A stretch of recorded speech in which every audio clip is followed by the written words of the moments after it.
ये वीडियो आप लोगों के लिए बहुत इंपॉर्टेंट होने वाला है। जैसे कि छत्तीसगढ़ में अभी पिछले कुछ सालों से देखा जा रहा है कि बीएड और डीएड के लिए काफ़ी क्रेज है, क्योंकि यहाँ इसके लिए काफ़ी वैकेंसी निकलती है। तो बहुत बड़ी संख्या में बीएड और डीएड के एग्ज़ाम दिए जाते हैं। तो उसी से अब पंडित सुंदरलाल शर्मा ओपन यूनिवर्सिटी की तरफ से बीएड व डीएड के एंट्रेंस एग्ज़ाम के लिए फॉर्म भरने के लिए नोटिफिकेशन जारी हो चुका है। तो कब से कब तक ये फॉर्म भर पाएंगे, उसके बाद इसका एडमिट कार्ड कब आएगा, परीक्षा कब होगी और मेरिट लिस्ट कब आएगा, काउंसलिंग कब होगी और जो आपका जो परीक्षा होगा उसके लिए पहले तो यहाँ पर आवेदन की फ़ीस कितनी लगेगी, उसके बाद में बीएड डीएड की टोटल फीस कितनी लगेगी, कितने सीटें हैं और सिलेबस क्या होंगे, किस टाइप के क्वेश्चन आएंगे, कैसे कैसे क्वेश्चन आएंगे, ये सारी चीज़ें आपको इस वीडियो में मिलने वाली है। यानी कि बीएड और डीएड की सारी जानकारी आपको एक सिंगल वीडियो में मिलेगी। ये 2024 में नया जो सत्र है उसके लिए बीएड और डीएड की प्रवेश परीक्षा के लिए सारी जानकारी आपको इस वीडियो में मिलने वाली है। तो वीडियो को एंड तक जरूर देखिए, बिना स्किप किए, तभी आपको सारी जानकारी यहाँ पे समझ आएगी। तो यहाँ पर पंडित सुंदरलाल शर्मा ओपन यूनिवर्सिटी की तरफ से बीएड के लिए जो प्रवेश की डेट है इसके लिए एंट्रेंस एग्ज़ाम लिया जाता है, तो उसकी यहाँ पर फॉर्म आ चुके हैं। तो यहाँ पर जो सत्र है, देखिए बीएड और डीएड के दूरवर्ती पाठ्यक्रम, यानी कि प्राइवेट आपको रेगुलर क्लासेस नहीं करनी होती है। PSSOU में आप जानते हैं कि एक ओपन यूनिवर्सिटी है, तो घर बैठे ये होता है, कुछ इनके संपर्क कक्षाएं आयोजित की जाती है, उसको अटेंड करना होता है। बाकी दिनों में यहाँ पर घर से पढ़ाई करना होता है। तो ये जो सत्र है जनवरी दिसंबर के लिए है। और एक चीज़ और है कि इसके पहले जो मई जून 2023 में जिन लोगों ने फॉर्म भर चुका है उनको भी इसमें ऐड कर लिया जाएगा, उनको डबल CA फॉर्म भरने की ज़रूरत नहीं है। तो जो नए स्टूडेंट है जो भरना चाहते हैं बीएड और डीएड के लिए, वो लोग भर सकते हैं। तो इसकी डेट स्टार्ट हो चुकी है 5 जनवरी से, और 20 जनवरी तक के रात के 12 बजे तक ये ऑनलाइन फॉर्म आप लोग भर पाएंगे। इसके बाद इसका एडमिट कार्ड 25 जनवरी को जारी होगा और इसका एंट्रेंस एग्ज़ाम जो होगा वो 28 जनवरी को जारी होगा। और एडमिट कार्ड के बारे में आपको बता दूं कि एडमिट कार्ड आपको ऑनलाइन ही डाउनलोड करना होगा। जो इसका ऑफिशियल वेबसाइट है PSSOU.in जो है, वहाँ से आपको डाउनलोड करना होगा। और इसका जब प्रवेश परीक्षा 28 जनवरी को होगा, उसके बाद इसका मॉडल आंसर भी यहाँ पर जारी होगा 28 जनवरी को ही, और उसी दिन से दावा आपत्ति भी स्टार्ट हो जाएगी, जो कि 30 जनवरी तक दावा आपत्ति आप लोग कर पाएंगे। और इसका रिजल्ट जो होगा, दावा आपत्ति के बाद रिजल्ट 3 फरवरी को आएगा, और इसके बाद रिजल्ट पर भी दावा आपत्ति 3 से 6 जनवरी तक कर पाएंगे। दावा आपत्ति के लिए ऑनलाइन ईमेल पर करना होगा PSSOU online@gmail.com पर करना होगा। और बाकी आप लोग इसको लिखित या फिर ऑफलाइन मोड पर नहीं कर पाएंगे। दावा आपत्ति के बाद जब इसका मेरिट लिस्ट आएगा वो डेट होगी 9 फरवरी संभावित है। अब लिस्ट जब आएगी तो उसका नोटिफिकेशन आपको हमारे चैनल पर मिलेंगे। इसके लिए चैनल को सब्सक्राइब करके बेल आइकन पर जरूर दबा के रखिए, ठीक है। तो ऑनलाइन ही भरना होगा। इसका वेबसाइट है PSSOU.ac.in या फिर यहाँ पर www.pssouonline/portal/ पर लॉगिन करके आप लोग ऑनलाइन फॉर्म भर पाएंगे। और इसके लिए काउंसलिंग फॉर्म अलग से भरने की ज़रूरत नहीं है, यही आवेदन फॉर्म होगा परीक्षा का और यही काउंसलिंग फॉर्म भी होगा, ठीक है। जब काउंसलिंग होगी तब आपको फेस टू फेस जाना होगा। अब इसके बाद बात करते हैं बीएड में। अगर प्रवेश परीक्षा में सेम नंबर अगर आ जाते हैं तो जिसका एज उम्र ज़्यादा होगा उसको मेरिट में ऊपर स्थान मिलेगा, यानी कि उसको मौका दिया जाएगा मेरिट में टॉप लिस्ट में। अगर कोविड के कारण अगर कोविड फिर से आ गया, अगर एग्ज़ाम नहीं होता है, तो ऐसे में जो आपके पिछले जैसे कि 12वीं है, यूजी है, पीजी है, उनके जो मार्क्स है उसके हिसाब से उसमें मेरिट लिस्ट तैयार किया जाएगा, ठीक है। और उसके बाद यहाँ पर बहुत सारी और जानकारी है, जिसके लिए आवेदन करने के लिए आपको 1000 रुपये लगने वाले हैं। ये जो अभी ऑनलाइन फॉर्म भरेंगे इसके लिए आवेदन के लिए 1000 रुपये ऑनलाइन ही आपको भरना होगा। और जो पिछली परीक्षा जिन स्टूडेंट ने छत्तीसगढ़ के बाहर से कहीं दूसरी यूनिवर्सिटी से दी है, तो उनको माइग्रेशन लगता है, तो ऐसे हालत में उनको 1000 के बदले 1100 रुपये जमा करना होगा, ठीक है। अब पात्रता तो आप सभी को पता है, मैंने पिछले साल भी बताया था, तो आप लोग जाकर वो वीडियो भी देख सकते हैं। ये मैं इस साल नहीं बताने वाला हूँ। यहाँ पर जो चीज़ें हैं अलग अलग वो मैं बताने वाला हूँ। तो बीएड के लिए टोटल सीटों की अगर बात करें तो 500 सीटों पर यहाँ पर एडमिशन मिलने वाला है। और उसके बाद यहाँ पर देखिए केंद्रों के नाम मैं बता देता हूँ, बीएड के किन किन केंद्रों में आप इसके लिए एडमिशन ले सकते हैं। तो सबसे पहले जो यूनिवर्सिटी का मुख्यालय है, विश्वविद्यालय का मुख्यालय बिलासपुर है, वहाँ पर। उसके बाद पंडित हरिशंकर शिक्षा कॉलेज सखलो नैला जांजगीर, आदर्श कॉलेज कुशाभाऊ ठाकरे विश्वविद्यालय के पास भाटागांव रोड दत्तरेंगा रायपुर में, गवर्नमेंट शिक्षा कॉलेज शंकर नगर रायपुर यानी कि बीएड कॉलेज है ये, Mansa BEd education college Kohka Bhilai Nagar, royal college Rajnandgaon, Saraswati शिक्षा महाविद्यालय अंबिकापुर जिला सरगुजा, श्रीवेद माता गायत्री शिक्षा महाविद्यालय जगदलपुर जिला बस्तर, डीपी विप्र शिक्षा कॉलेज बिलासपुर, उन्नत शिक्षण अध्ययन संस्थान बिलासपुर।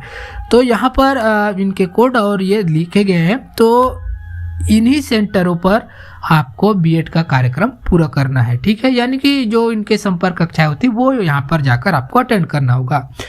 और उसके बाद इसका जो फीस है बीएड के फर्स्ट ईयर के लिए 27,800 और सेकंड ईयर के लिए भी उतनी है। तो 2 साल का ये कोर्स होता है, 27,800 तो लगभग 55,600 के आसपास ये टोटल आपको कोर्स पड़ेगा। ये इसका फीस हो गया। 55 और 1,000 अभी आप जमा करेंगे वो 56,000 हो गया। एक चीज़ आपको बहुत इंपॉर्टेंट बता दूं कि अभी आप जो एंट्रेंस फॉर्म के लिए 1,000 रुपये भरेंगे वो किसी भी कंडीशन में आपको वापस नहीं किया जाएगा। चाहे परीक्षा रद्द हो जाएगी तो भी आपको वापस नहीं किया जाएगा। परीक्षा रद्द तो नहीं होगी, अगर कैंसिल होती है तो आपके जो पुराने मार्कशीट है 12वीं के है, यूजी के है, पीजी के, उसके ऊपर मेरिट तैयार करके एडमिशन आपका लिस्ट जारी किया जाएगा। तो बीएड 2 वर्ष का होता है और अधिकतम 5 सालों के अंदर, अगर फेल भी हो रहे हैं तो 5 सालों के अंदर आपको पूरा कंप्लीट करना है। वैसे तो 2 साल इसका टाइमिंग है, लेकिन अगर आप फेल हो रहे हैं कुछ तो 5 साल के अंदर क्लियर करना होता है। अगर 5 साल में नहीं कर पाए तो फिर से आवेदन कर पाएंगे, ठीक है। और इसकी जो परीक्षा किन किन शहरों में होगी वो इसका लिस्ट भी यहाँ पर है। तो छत्तीसगढ़ में 22 जिलों में आयोजित किया जाएगा। तो बिलासपुर अध्ययन केंद्र के अंतर्गत बिलासपुर, कोरबा, जांजगीर, रायगढ़, कवर्धा, मुंगेली और अंबिकापुर के अंदर में जसपुर, अंबिकापुर, बैकुंठपुर, सूरजपुर और रायपुर शहर के जो अध्ययन केंद्र है उसके अंडर में यहाँ पर रायपुर, महासमुंद, दुर्ग, भिलाई, धमतरी, राजनांदगांव, बलौदाबाजार, बालोद, बेमेतरा, गरियाबंद और जगदलपुर जो है उसके लिए जगदलपुर, दंतेवाड़ा, कांकेर, यहाँ पर ये आयोजित की जाएगी इन शहरों में, ठीक है। और पर्याप्त संख्या न होने पर शहर केंद्र में परिवर्तन करने के लिए विश्वविद्यालय स्वतंत्र होगा। यानी कि किसी सिटी के जो अध्ययन केंद्र है वहाँ पर अगर ज़्यादा स्टूडेंट हो जाते हैं तो यूनिवर्सिटी के पास ये राइट्स होंगे कि वो आपको किसी और दूसरे केंद्र में भेज सकते हैं। और आप जब एग्ज़ाम फॉर्म, ये जो एंट्रेंस परीक्षा फॉर्म आप लोग जो भरेंगे उसमें अपने पसंद के सिटी को जरूर सिलेक्ट कीजिए। उसी के अनुसार आपको उस परीक्षा केंद्र में परीक्षा देने के लिए अनुमति दी जाएगी। नहीं तो फिर यूनिवर्सिटी अपने हिसाब से आपको कहीं भी सेंटर दे देगी, ठीक है। तो अपने पसंद का शहर जरूर सिलेक्ट कीजिए फॉर्म भरते समय। तो यहाँ पर देखिए स्पष्ट किया गया है कि आपका जो 1,000 रुपये अभी जो फॉर्म भरते वक्त आपको ऑनलाइन देना होगा वो किसी भी कंडीशन में आपको वापस नहीं मिलेगा। एडमिट कार्ड के बारे में मैंने पहले बता दिया है, ठीक है। एप्लीकेशन नंबर, अभी आप जो फॉर्म भरेंगे उसका एप्लीकेशन नंबर आएगा, वही नंबर डाल के आप लोग अपना एडमिट कार्ड डाउनलोड कर लेंगे। और एडमिट कार्ड के बारे में बता दूं, एडमिट कार्ड के 2 भाग होंगे, एक होगा प्रवेश पत्र और दूसरा होगा उपस्थिति पत्रक, ठीक है। और उसमें से उसको भाग 1 को काट कर अपने पास रख लेना है जो कि आपका एडमिट कार्ड है। भाग 2 को उसमें जो फोटो का स्थान है वहाँ फोटो लगाकर आप जब भी एग्जाम देने जाएंगे उसको साथ में लेकर जाना है। वह अधीक्षक के पास अनिवार्य रूप से आपको जमा करना है और वहाँ पे आपकी प्रेजेंटी लगाई जाएगी, ठीक है। और उसके बाद प्रवेश परीक्षा जो टाइमिंग है उसके 15 मिनट पहले आपको अपने सीट पर जाकर बैठ जाना है। और परीक्षा स्टार्ट होने का जो टाइमिंग रहेगा, अभी टाइम टेबल जारी होगा उसमें मैं बताऊंगा, तो उसके 20 मिनट बाद आपको एग्ज़ाम देने की अनुमति नहीं दी जाएगी, ठीक है। और बाकी नकल वकल नहीं करना है, नहीं तो फिर ये प्रॉब्लम हो जाएगा। यहाँ पे लिखा गया है, आप पढ़ लीजिएगा। उसके बाद प्रश्न पत्र किस प्रकार से होंगे, तो 2 खंड होगा, ए और बी और इसमें से 100 प्रश्न होंगे, उसके लिए 100 नंबर होंगे, यानी कि एक प्रश्न के लिए 1 नंबर, और कुल टाइमिंग रहेगा 2 घंटे 15 मिनट का। ठीक है, तो इसमें जो क्वेश्चन आएंगे वो यूजी लेवल के, स्नातक लेवल के प्रश्न होंगे, आप समझ जाइए, यूजी लेवल के क्वेश्चन पेपर रहेगा। और इसमें इसका किस प्रकार से होगा मैं बताता हूँ कि परीक्षा में एक प्रश्न पत्र होगा जिसके 2 भाग होंगे। ठीक है, संबंधित पाठ्यक्रम पर आधारित केवल वस्तुनिष्ठ प्रश्न पूछे जाएंगे, जिसके प्रत्येक प्रश्न के 4 संभावित उत्तर विकल्प दिए जाएंगे, यानी कि MCQ मल्टीपल चॉइस क्वेश्चन दिए जाएंगे। 4 आपको ऑप्शन रहेंगे, 4 में से जो सही होगा उसको राउंड करना है, पूरा राउंड करना है, बाकी को छोड़ देना है। ठीक है, यानी कि ये OMR शीट के पर होगा, वो जो सही आंसर रहेगा उसको आपको गोला टिक करना है। ठीक है, और उसके बाद जो बी रहेगा सेक्शन बी, उसमें 3 विषय होंगे, विज्ञान, गणित और सामाजिक विज्ञान में से केवल एक ही विषय के 20 प्रश्न आपको हल करने होंगे। अगर आप एक से ज़्यादा 2 विषय के प्रश्न हल करेंगे तो फिर आपको डिस्क्वालीफाई किया जाएगा। यहाँ पे माइनस मार्किंग नहीं है, लेकिन आपको इसमें जो खंड ब है, यानी कि सेक्शन बी में आपको 3 विषयों में से एक ही विषय के 20 प्रश्न सॉल्व करने होंगे। ठीक है, OMR शीट पर काला या नीले पेन से टिक मार्क, मतलब टिक नहीं करना है, राउंड करना है। ठीक है, तो यहाँ पर पूरा दिया गया है कि जनरल हिंदी में जो ए पार्ट है वहाँ पर जनरल हिंदी कॉम्प्रिहेंशन में 10 प्रश्नों के लिए 10 अंक है, इंग्लिश के लिए भी 10 अंक है, लॉजिकल और एनालिटिकल रीजनिंग में 20 में से 20 है, 20 प्रश्न के लिए 20 अंक, एजुकेशनल एंड जनरल अवेयरनेस के लिए 20 क्वेश्चन रहेंगे 20 नंबर के लिए, teaching learning and the school इसके लिए 20 नंबर के 20 क्वेश्चन रहेंगे। ये हिंदी और इंग्लिश दोनों लैंग्वेज में रहेगा। आप अपनी सुविधा अनुसार जिस भी लैंग्वेज में एग्जाम देना चाहते हैं वो सिलेक्ट कर लीजिए एग्जाम फॉर्म भरते वक्त। उसके बाद जो ब रहेगा उसमें सब्जेक्ट कॉम्पिटेंस रहेगा, उसमें कोई भी एक आपको सॉल्व करना है, साइंस, मैथमेटिक्स या फिर सोशल साइंस 20 अंकों का रहेगा, वो जिसमें से एक ही सॉल्व करना है आपको। ठीक है, सभी प्रश्न 20 प्रश्न रहेंगे, 20 के 20 आपको सॉल्व करना है, एक ही विषय का, 2 विषय का नहीं करना है। उसके बाद यहाँ पर सामान्य हिंदी बोध में क्या क्या रहेगा, व्याकरण, शब्द बोध, ये सारी डिटेल में दिया गया है। इसका PDF लिंक आपको डिस्क्रिप्शन में मिलेगा, वहाँ से आप सारे सिलेबस में किस टाइप के क्वेश्चन आएंगे वो पढ़ सकते हैं। इसका मैं डिस्क्रिप्शन में आपको लिंक दे दूंगा।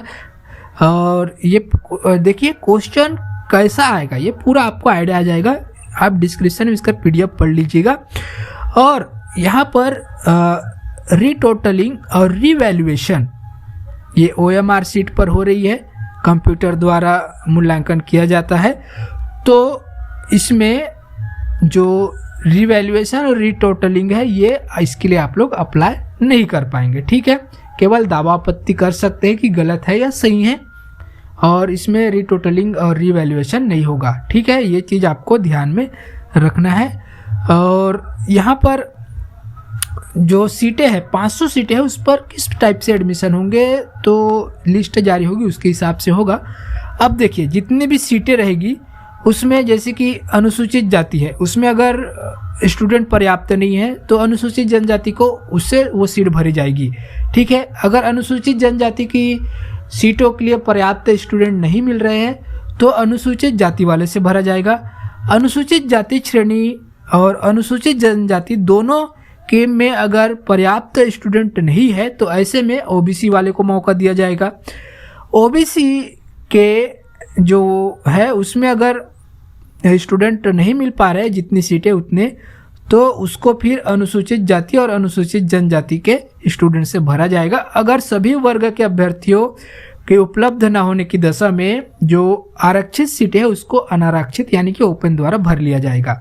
ठीक है, काउंसलिंग के आधार पर जो स्टूडेंट को सिलेक्ट किया जाएगा B.Ed फर्स्ट ईयर के लिए प्रशिक्षण हेतु 10 दिनों की संपर्क कक्षाएं में भाग लेना होगा, और प्रति वर्ष की संपर्क कक्षा कार्यशाला की में उसमें आपका 80% प्रेजेंटी अनिवार्य है। अगर आपका 80% प्रेजेंटी नहीं होगा तो आपको फाइनल जो परीक्षा होगा 1 साल बाद वो आपको देने नहीं दिया जाएगा। ठीक है, और संपर्क कार्यक्रम के दौरान अंतिम 3 दिवस में प्रत्येक सैद्धांतिक विषय के संबंधित निर्धारित अंक प्राप्त करना अनिवार्य होगा, अन्यथा उस विषय की सत्रांत परीक्षा में आपको फेल कर दिया जाएगा। ठीक है, और ठीक है, ये सारी चीज़ें आप लोग पढ़ लीजिएगा। ये मैंने पहले ही बता दिया था कि बाहर की यूनिवर्सिटी वालों को आवेदन फॉर्म भरने के लिए 1100 रुपये लगेगा। अब बाकी की चीज़ें आप और ध्यान से पढ़िए, इसका PDF लिंक डिस्क्रिप्शन में है। और देखिए फॉर्म स्टार्ट हो चुका है, 20 जनवरी तक आप लोग इसे फॉर्म भर पाएंगे और सारी जानकारी आपको इसमें दे दी गई है। तो वीडियो अच्छा लगा हो लाइक कीजिए और चैनल को सब्सक्राइब कीजिए, क्योंकि जब इसकी लिस्ट जारी होगी तो वो लिस्ट भी आपको इसी चैनल पर मिलेगी। काउंसलिंग के नोटिस भी आपको इसी चैनल पर मिलने वाली है। तो जो भी अपडेट आएंगे सारे अपडेट आपको इस चैनल पर मिलेंगे। तो इसके लिए चैनल को सब्सक्राइब करके बेल आइकन पर जरूर दबाइए। तो मिलते हैं नए नोटिफिकेशन के साथ एक नए वीडियो में।